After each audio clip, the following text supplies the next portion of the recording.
इधर से उधर चला जाता है। भैया उपेंद्र कुशवाहा इधर से उधर जाता जरूर है, लेकिन संघर्ष सत्ता में जाने के लिए नहीं करता है। सत्ता में लोगों का हित नहीं सुरक्षित देखता है तो सत्ता छोड़कर सड़क पर जाने का काम करता है।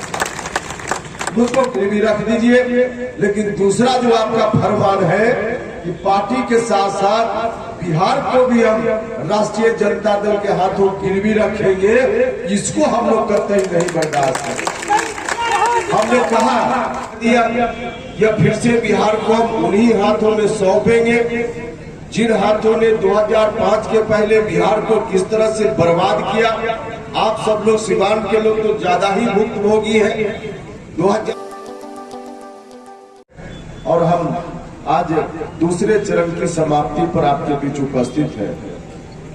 भाइयों और मित्रों, बिहार की राजनीति में हस्तक्षेप करना, अविलंब हस्तक्षेप करना बहुत ही आवश्यक हो गया था, क्योंकि एक विचित्र किस्म की स्थिति उत्पन्न हो गई थी।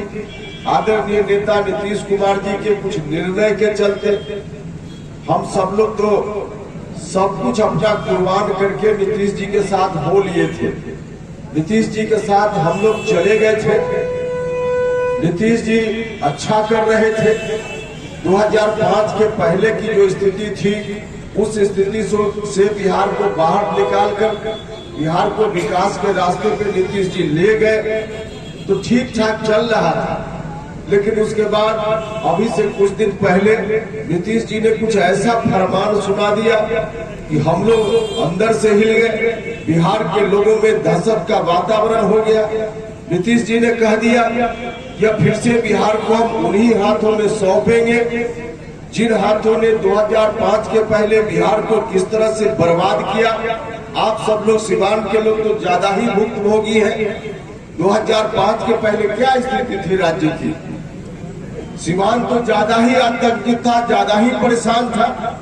हर दिन कोई न कोई हत्या की घटना, अपहरण की घटना, लूट की घटना, बलात्कार की घटना पूरे प्रदेश में रोजमर्रा की घटना बन गई थी। महिलाएं शाम के बाद सड़क पर चलना नहीं पसंद करती थी। तो पूरा बिहार उस वक्त जल रहा था 2005 के पहले। उस स्थिति से बिहार को बाहर लाने के लिए नीतीश जी के ऊपर सब लोगों ने मिलकर जवाबदेही सौंपी थी।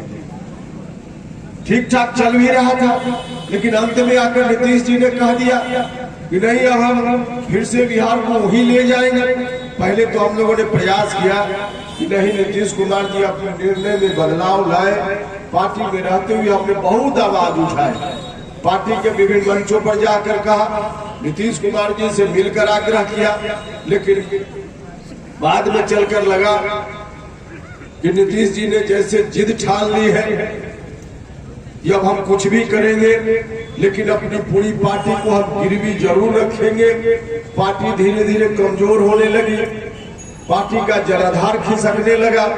तब हमने कहा कि नहीं, नीतीश जी जरा संभलिए, नहीं तो बिहार के साथ अन्याय हो जाएगा, अनर्थ हो जाएगा। लेकिन अभी तो उन्होंने फैसला कर लिया कि जनता दल यूनाइटेड को हम राष्ट्रीय जनता दल के हाथों में गिरवी रखेंगे। तब हम लोगों ने कहा, आदरणीय नीतीश जी, जनता दल यूनाइटेड आपकी पार्टी है, हम लोगों की बात नहीं मान रहे हैं, मत मानिए। हम लोग तो प्रयास ही कर सकते हैं, हम लोगों ने किया, लेकिन अगर हमारी बात नहीं मान रहे हैं तो अपनी पार्टी है आपकी, आप चाहे राष्ट्रीय जनता दल के हाथों चाह रहे हैं तो गिरवी रख दीजिए। लेकिन दूसरा जो आपका फरमान है कि पार्टी के साथ साथ बिहार को भी हम राष्ट्रीय जनता दल के हाथों गिरवी रखेंगे, इसको हम लोग कतई नहीं बर्दाश्त करेंगे। हमने कहा कि पार्टी आपकी, आप गिरवी रखिए, आप जानिए, हम लोग की बातों को नहीं सुन रहे, आप जानिए। हम लोगों ने अलग पार्टी बना ली है, उसकी चिंता नहीं है, लेकिन बिहार को उन हाथों में गिरवी रखिएगा तो हम लोग इसको नहीं माने। और इसीलिए हम निकल पड़े। 28 तारीख से जब से हम निकले हैं पटना में, हम और हमारे साथियों ने विमर्श किया कि हम लोग निकलेंगे, बिहार के गांव में जाएंगे, नमन यात्रा के माध्यम से जाएंगे लोगों के बीच में। जब हम पटना में बैठकर विमर्श कर रहे थे, उस वक्त हम लोगों को भी इतना अंदाज नहीं था। इस रूप में लोगों का समर्थन इस रूप में जहां जा रहे वही इतनी संख्या में लोग सड़क पर आ जा रहे हैं। यही पहुंचना था हमको 3 बजे 4 बजे, लेकिन इस वक्त हम पहुंच रहे। कई जगह तो ऐसा हुआ कि जहां 5 बजे पहुंचना था वहां 10 बजे रात में, इसलिए कि बीच में इतने लोग सड़क पर आ जा रहे थे। इतना व्यापक समर्थन हमारे कार्यक्रम का पूरी यात्रा के दौरान मिला जिसका अंदाज मुझको नहीं था।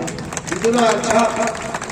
और तब हम लोगों को लग रहा है कि जो हम लोगों ने निर्णय लिया बिहार को बचाने का, बिहार भर के लोगों ने हमारे निर्णय के साथ अपनी सहमति दे दी है। लोगों की अपार भीड़ का समर्थन देकर यह बात स्पष्ट हो रही है। भाइयों और मित्रों, बिहार को बचाने का काम करना, बिहार को बचाने का काम करना, इसलिए हम आपके बीच आए हैं। सामान्य तौर पे लोग राजनीति संघर्ष के लिए नहीं करते, संघर्ष से सत्ता में जाने के लिए लोग राजनीति करते हैं। आज होली का दिन है, अभी से कुछ घंटा के बाद होलिका दहन होगा।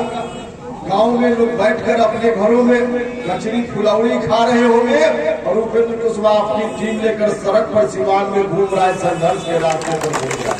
क्या जरूरत आप पर थी? मेरे ऊपर आरोप लगाने वाले लगाते हैं उपेंद्र कुशवाहा इधर से उधर चला जाता है।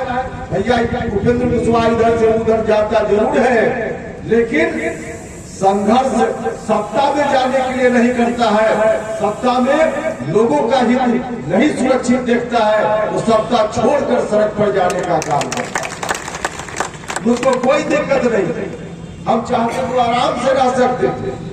सामान्य तौर पे लोग राजनीति में संघर्ष करते हैं कि किसी तरह से एमएलए बन जाए, एमपी बन जाए, एमएलसी बन जाए और वहां जाकर लोग आराम फरमाने लगते हैं। अगर हम भी चाहते तो मुझको तो जगह मिली हुई थी, आराम से हम उस ठंडा घर में आराम का जीवन व्यतीत कर सकते थे।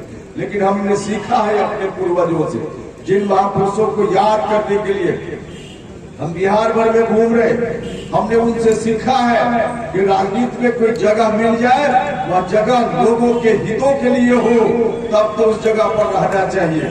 अगर उस जगह पर रह के अपना हित सधता हो, लोगों का हित नहीं सधता हो, तो उस जगह को लात मारने में एक क्षति देर नहीं करनी चाहिए। और इसलिए हम वहां से छोड़कर हम फिर से संघर्ष के रास्ते पर आए, फिर से संघर्ष के रास्ते पर आए। अब आपसे गुजारिश करने आए कि आप सब लोग मिलकर साथ दीजिए, सहयोग दीजिए। नीतीश कुमार जी से बहुत हम लोगों ने प्रयास किया, जनता दल यूनाइटेड की आज क्या स्थिति होगी। हमने लगातार कहा कि पार्टी कमजोर हो रही है, लगातार कहा कि पार्टी कमजोर हो रही है, लेकिन नहीं सुने नीतीश कुमार।